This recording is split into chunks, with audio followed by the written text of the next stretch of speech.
everyone. Welcome to another edition of the Edmonton Humane Society podcast. I'm your host, media spokesperson Warren Dean. We have a great show coming up for you. We're changing from fall into winter. We have a lot of topics to cover, so let's get started. We're going to show you two moms and their litters transferred from Lloydminster. We have an unusual fish surrender and a female cat that helped out some kittens. Our medical team has a new leader. Dr. Anthea Smith is our new Director of Animal Health. And our celebrity dog Ripple helps show all the great work the EHS does for all our animals. Now here at the Edmonton Humane Society, we take in a number of different animals, from birds and dogs and cats to ferrets and even sometimes fish. This isn't your regular fish tail. It's about this big. No, this big. Well, maybe that. Here's the story. Kane came to the shelter because his owner was no longer able to care for him. They were moving to a different apartment, and his tank was too big that they couldn't actually fit it into their new place. So they had to find an option for him very quickly, and that's when we stepped in and said that they could bring Kane over to us. We rarely ever get fish that come into the shelter, and I don't think we've ever had a fish quite his size come into the shelter, so it's definitely a unique experience, and we had to do some quick thinking to figure out how we were going to care for him and make sure that he was happy, healthy, and safe while we got him transported to the shelter and then set up in a place where we could hopefully adopt him out to a new place. We work really closely with Paradise Pets. They are our off-site adoption facility, the only off-site adoption facility we do have in the city. So if we have an animal that's an exotic that we can't necessarily care for appropriately in the shelter, especially with fish, their tanks have to be set up quite specifically to make sure that they are healthy and happy. We decided to call Paradise Pets and see if they could help us out, and they often do. And they were able to take Kane right away, which was awesome. Well, it just turned out that in our 300-gallon tank here behind me, we just had one pacu. So we did have tank space to bring in Kane the snakehead. Seems to be fitting in well. They seem to be getting along well together. And I have a feeling he's going to be with us a while because he is a large fish and requires a large house. There aren't a lot of customers out there that have tanks this size. But if you're out there and you have a tank, we have Kane. Come and check him out. It's a very personable fish, so walking up to the aquarium, it'll kind of come up front and center, take a look at you. It's a very interactive fish that way. When the fish get to be the size of what Kane is, that's a common property that they display. Also, it's very important to have a huge filter for the aquarium. You got to keep the tank clean because they do produce a lot of waste. So you got to get in there regularly, make sure water conditions are adequate, and he's going to last for years and years and years. Snakeheads are notorious for eating whatever fits in their mouth. And actually in certain states they're illegal for resale because they were being put into natural ecosystems, and then they would cannibalize frogs, birds, fish, other creatures of that nature. But in Alberta here, they're allowed to be sold. Back in 2010, we were the first pet store in Alberta to change our business model to support rescues exclusively for dogs, cats, bunny rabbits, guinea pigs, and so forth. The Humane Society was a big part of us making that decision and getting us in the right path on which rescues to deal with and what kind of things we need to look for. Well, working with rescues, we at this point don't charge any admin fees or anything like that with the adoptions of the animals. So firstly, we were concerned with how much revenue would be lost by forfeiting all of that. But there's such a huge community embrace of supporting rescue societies. We've got a lot of new customers come into the store and support us now because we're supporting rescues. So that spin-off business has really helped kind of fill that void. And the reason why we're in this industry in the first place is for the animals, right? So we're getting a lot of these animals out into their permanent homes. Adopting a new pet is a rewarding experience. And shelter pets make super pets. Your new best friend will steal your heart, bring you happiness, and enrich your life for years to come. You can make a difference in the life of an animal. Adopt and bring home a shelter pet today. To find out more, visit theshelterpetproject.org.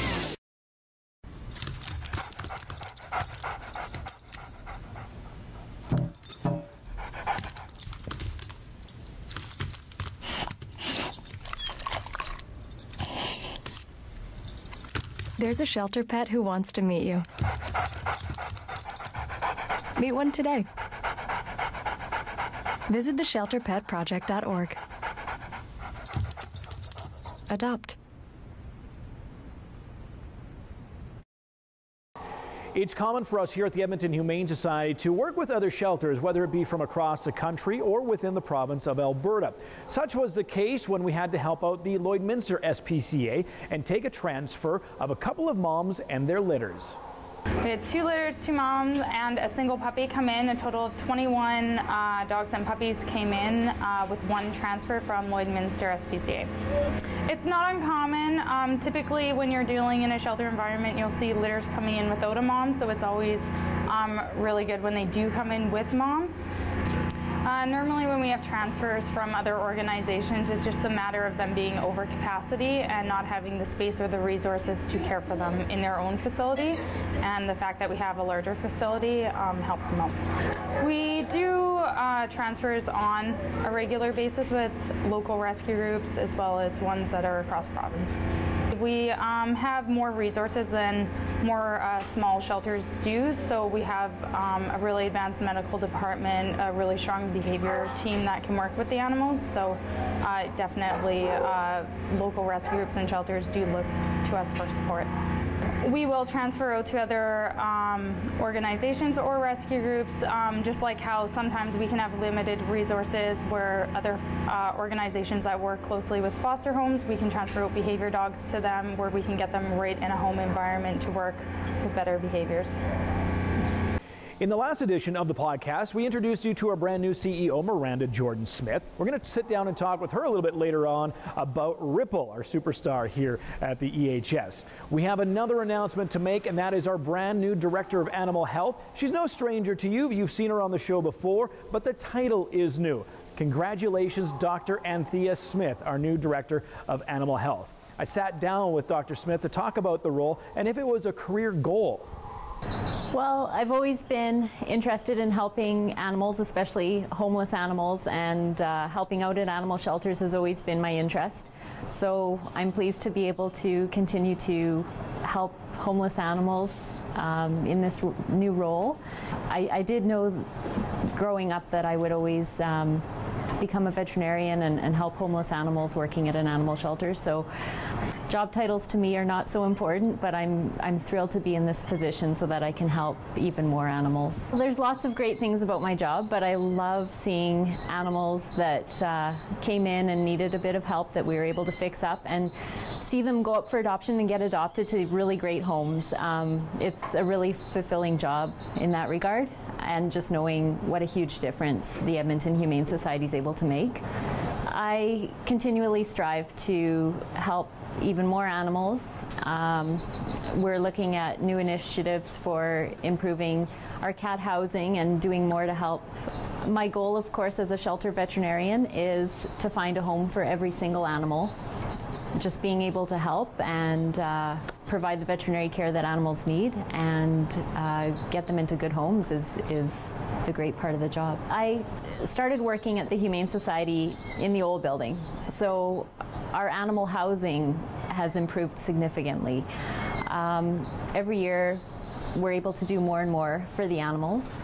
New adoption initiatives, new programs, just being able to help more animals every single year.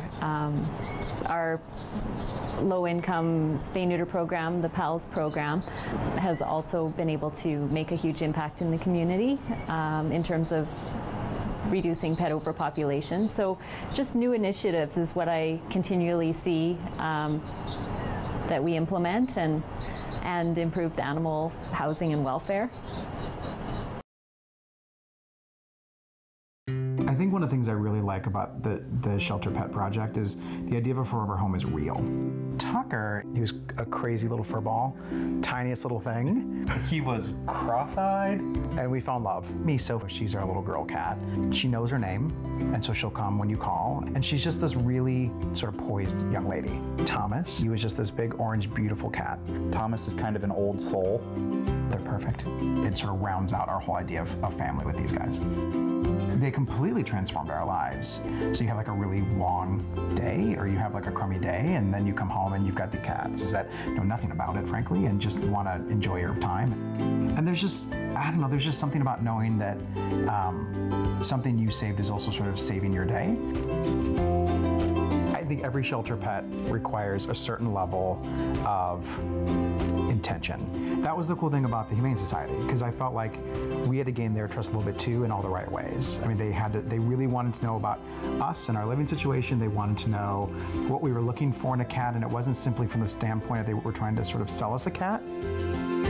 It's definitely a mission for them to make sure that the animals are well loved, and actually it's not them just making sure that they're getting cats out into the world, to make sure that they are placed with a family that fits them and can take care of them the way that they need to. The Shelter Pet Project is giving a voice to a population who doesn't have one. Everyone wants their place, and these pets are just looking for the same thing. There are thousands of amazing shelter pets waiting to meet you. Meet yours at theshelterpetproject.org. Welcome back to the Edmonton Humane Society podcast. Now that we've introduced you to our new leader of the medical department, we want to talk to Dr. Anthea Smith about a couple of different cats we have here at the shelter. One is very, very rare. It's a male tortoiseshell cat. The other is a female cat stepping in to be a mom to a litter of kittens. I have an 8-week-old male tortoiseshell kitten, which is extremely rare. This type of coloring is sex-linked, meaning that it is found in female cats only as a rule. So he is the exception to the rule. He could have a chromosomal abnormality, but that doesn't seem to affect how healthy he is or anything like that. He's a normal, healthy kitten. It is normally sex-linked with a chromosome, but he is definitely a tortoiseshell and most definitely a male. I have seen this once or twice before, but it's found in perhaps 1 out of thousands and thousands of cats. So it is very rare. Unless they are a veterinarian or have a lot of cat experience, they may not realize how rare this kitten actually is. But we certainly can tell the public all about him, and he is 1 out of thousands, if not millions. This is kind of appealing when you adopt a cat to say, this cat is 1 out of millions. So. Exactly. He's one of a kind, and we have many one-of-a-kind cats here.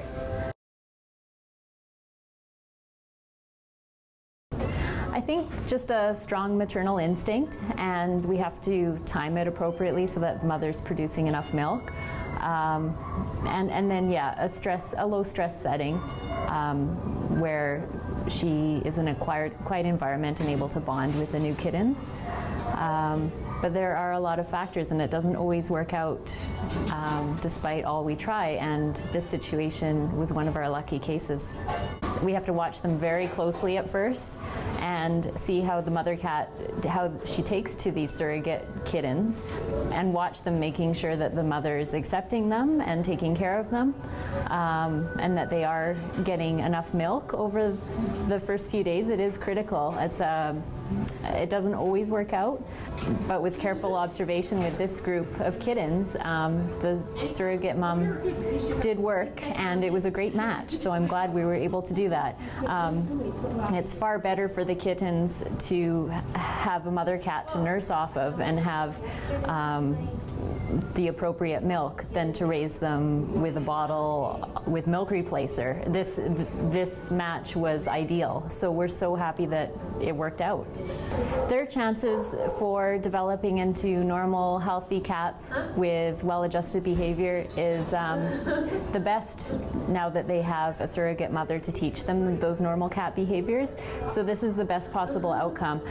In Bingos, once again with Nadine, we're changing over into maybe spending a little bit more time indoors. It's cooler out there. Great thing to do is cuddle up with the pet, especially a cat, and do some quality reading. Absolutely. This is one of my favorite favorite books that I just brought in. It's brand new to the market. It's by Galaxy Jackson, that famous cat behaviorist, that Cat from Hell guy. So it has awesome pictures on how to make your home a cat-friendly home, as well as lets you know what the body language of the cats mean.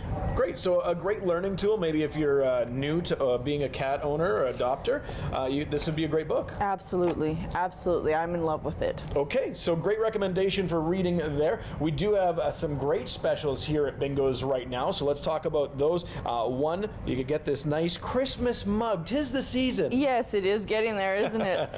This is a nice travel mug. It's ceramic with a nice lid there, and you get it free. Remember that. Free.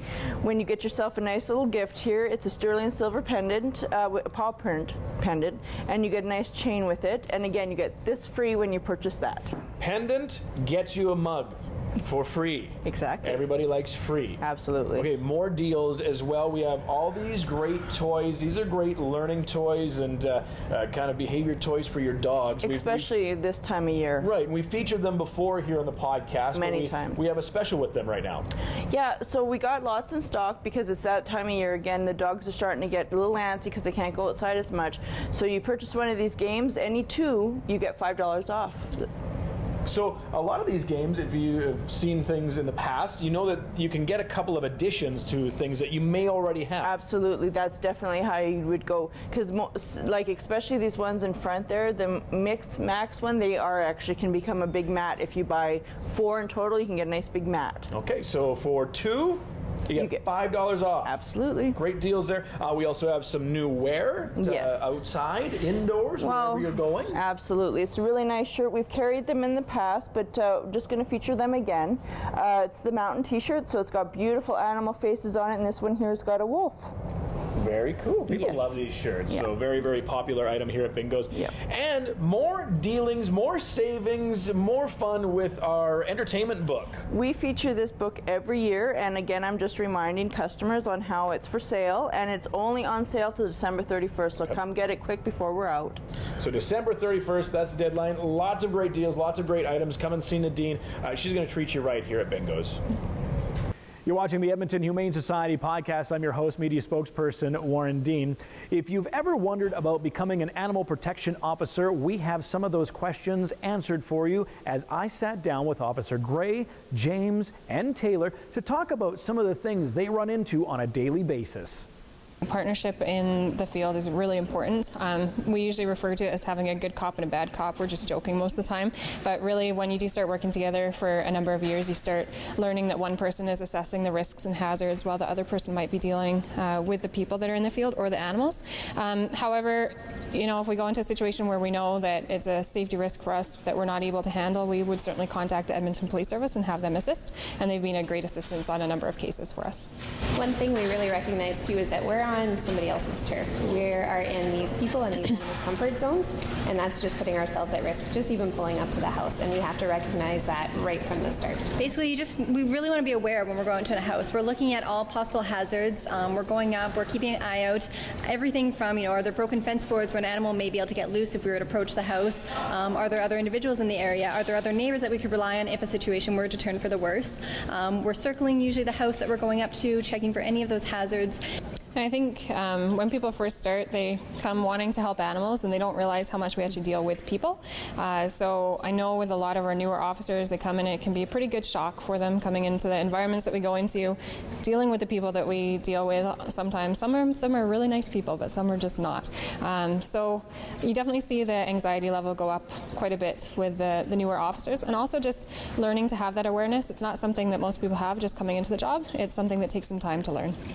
I think a lot of people realize that some of the environments that we're going into involve dangerous animals, sometimes dangerous people, but the equipment that you're seeing in front of you mainly is for hazardous environments, environmental risks, whether that's respiratory or surfaces or infestations of different types of creatures or bugs or things along those lines. That's something that we deal with on a daily basis. It can vary. Obviously in the really extreme environments, there's very obvious risks that involve respiratory concerns, and that's usually a high level of ammonia, and that's when there's a large number of animals, generally cats, but we have seen large numbers of rabbits and other small animals. Also dogs. We did have a dog house a few years ago that was very strong with ammonia, and that causes really severe eye irritation and respiratory irritation as well. So that's something quite obvious, but we might even be going into an environment where the home appears quite clean, but it's infested with bed bugs or other rodents and things along those lines that can cause problems for us health-wise.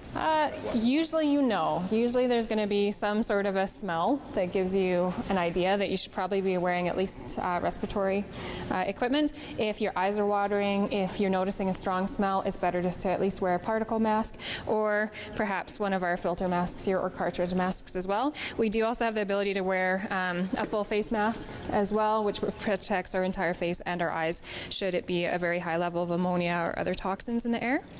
Now with kind of the Tyvek suits that we're going to be putting on here, that might be there may not be any respiratory concerns, but it might just be environmental. So it could be an infestation of bugs. It could just be a very dirty environment.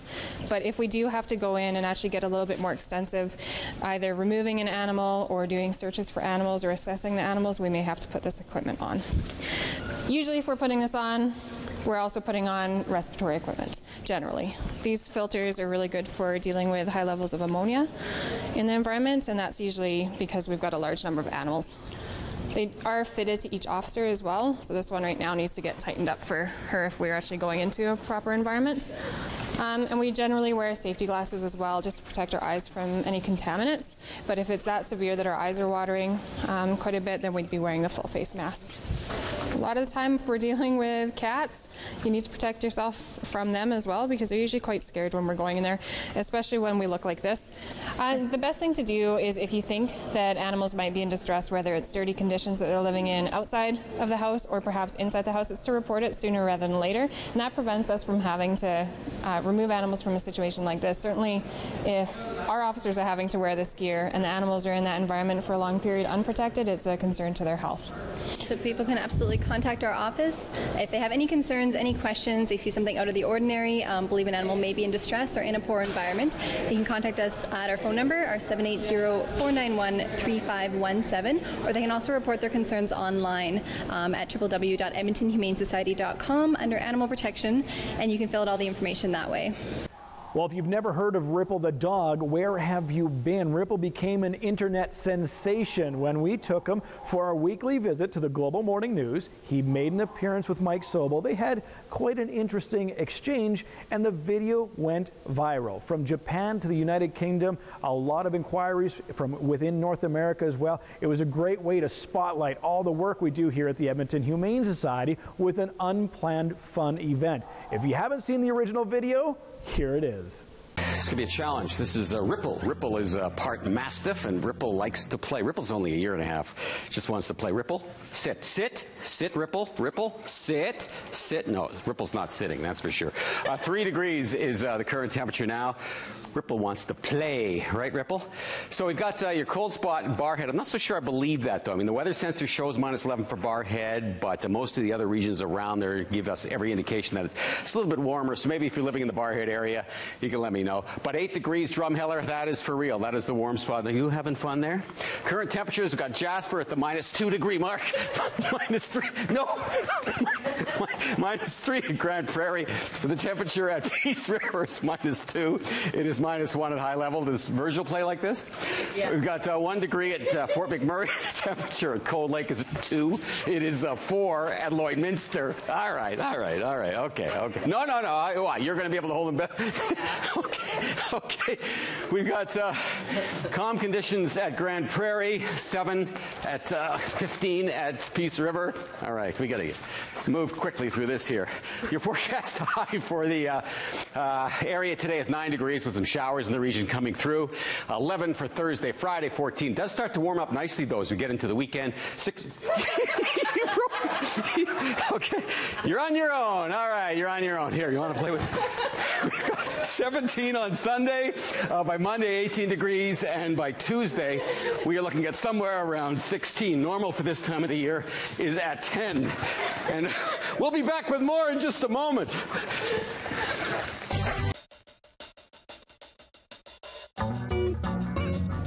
I thought the video was hilarious. It was really clear that Ripple wanted to chew through his leash, and Mike persevered and just continued to do the weather forecast like a champ. No, not really. We expected to get some interest locally, which we always do whenever we showcase animals on our weekly spots on local stations. But in Ripple's case, this video went viral, and it was featured on Good Morning America and Inside Edition. It was pushed out through various media outlets around the world, and Ellen even tweeted about it, which made our staff very happy. Well, the impact for the shelter is positive because we're able to gain public attention and raise awareness about who we are and what we do. Our mission is to help homeless and abused companion animals and to enrich people's lives. In Ripple's case, he was adopted by a very loving couple, and we couldn't have found a better match for him. Beyond Ripple's case, though, the positive attention that we get is through the support that we see. We have volunteers that come in and want to contribute their time to the organization, or we have people that visit the shelter and they want to adopt. And then, of course, we have people that want to donate some of their hard-earned money to help towards our cause.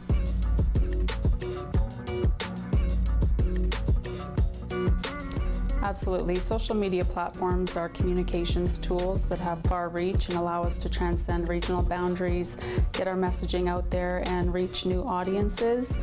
We use social media to tell our story, to raise awareness, and to promote our shelter activities and events. We have a sophisticated communications team that's devoted to getting our messaging out there and trying to reach new people to get our messaging out there, which is obviously vital to our growth and advancement.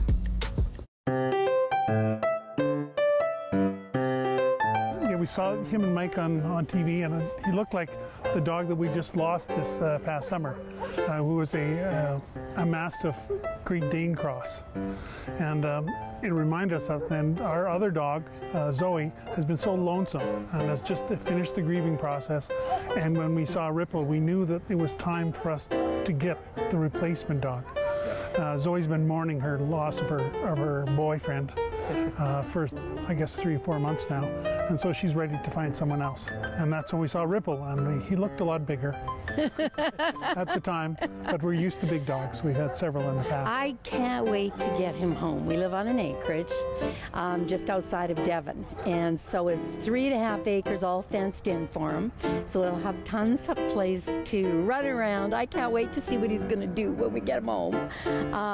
And we've had lots of experience with rescues and very difficult adoptions with dogs that had been abused in the past, and we just can't wait to start working with them and teach them some manners, definitely. Our family, we told the family that we were coming to look at him today to see if the chemistry was there, and they all knew who he was. They'd all seen him on TV, and he was this big celebrity, and I was quite amazed at how many people had seen all the publicity that he'd had. But the beauty of the publicity was that's what brought us to adopt him. Otherwise, we wouldn't have known about him. So it's a wonderful, happy ending.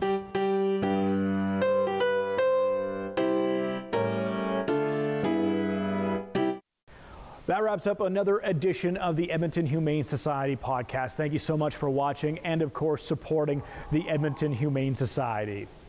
Being a nonprofit charitable organization, we greatly depend on donor support to care for the thousands of homeless animals that come through our doors each year. Please visit our website on how you can donate. We appreciate any donation, whether it's big or small. Thanks to KatchCan Systems for sponsoring the show. KatchCan is committed to sustainable development by protecting and preserving the land and water. Thanks to Evan Adnams for his technical directing time and talents to bring you this wonderful show. And to Shaw TV for airing our show at no cost, the only news magazine show produced for and by an animal shelter. Of course, we'll see you again next time to keep track of us. In the meantime, you can follow us on Facebook, YouTube, Twitter, and Instagram.